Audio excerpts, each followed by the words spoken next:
Di tengah obrolan para ibu yang bangga menyebutkan ranking dan prestasi akademik anak-anak mereka, seorang ibu hanya tersenyum. Ia tahu anaknya bukan juara kelas. Rapornya biasa saja.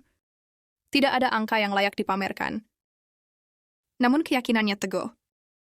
Anaknya akan baik-baik saja di masa depan. Karena ia telah menanamkan modal prestasi besar bagi anaknya, yakni etika, tanggung jawab, empati, dan ketangguhan batin. Inilah modal paling mahal untuk masa depan, yang sayangnya sering diabaikan dalam sistem pendidikan dan cara pandang orang tua hari ini. Banyak orang tua memadatkan jadwal anak. Ditambahan, bimbel bertumpuk, dan target nilai. Niatnya baik, tapi tanpa sadar anak tumbuh dalam beban dan kecemasan. Ekonom pemenang Nobel, James Heckman, menunjukkan bahwa faktor non-kognitif, seperti disiplin, kulitan kemampuan bekerja sama, dan kontrol diri, berpengaruh lebih besar pada keberhasilan hidup dibandingkan nilai akademik semata.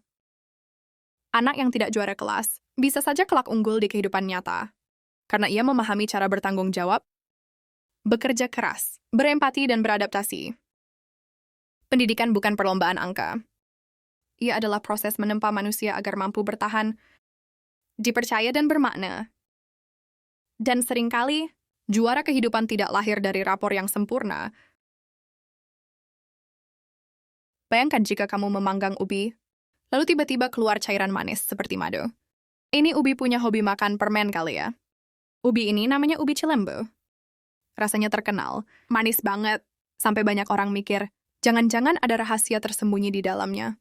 Rahasia pertama, ubi Cilembu punya pati yang sangat tinggi. Dan pati ini adalah bahan dasar pembuat rasa manis. Yang bikin kaget, saat dipanggang, enzim di dalam ubi bekerja memecah pati menjadi gula. Dan itulah kenapa rasanya bisa manis ekstrim. Uniknya lagi, tingkat manis ubi Cilembu juga dipengaruhi tanah, udara, dan waktu penyimpanan. Semakin pas kondisinya, semakin manis rasanya. Jadi ini bukan sulap, bukan gula tambahan, dan bukan sihir dapur. Ini murni sains, yang kebetulan rasanya enak banget. Kalau kamu suka fakta makanan yang kelihatan sepele, tapi ternyata dalam, jangan lupa follow dan share yuk. Sebenarnya ingus itu berasal dari mana sih? Dan kenapa waktu pilek dia keluar terus? Tapi saat sehat, ingus tiba-tiba hilang. Tubuh kita sebenarnya selalu memproduksi ingus. Sekitar 1 L per hari. Cairan ini dibuat oleh jaringan lendir di hidung dan sinus. Fungsinya penting banget, melembabkan hidung, menjebak debu, virus, dan bakteri, supaya nggak masuk ke paru-paru. Nah, kalau lagi sehat, lendir ini bening, tipis, dan langsung mengalir ke belakang tenggorokan, tanpa kita sadari. Makanya terasa seperti hilang.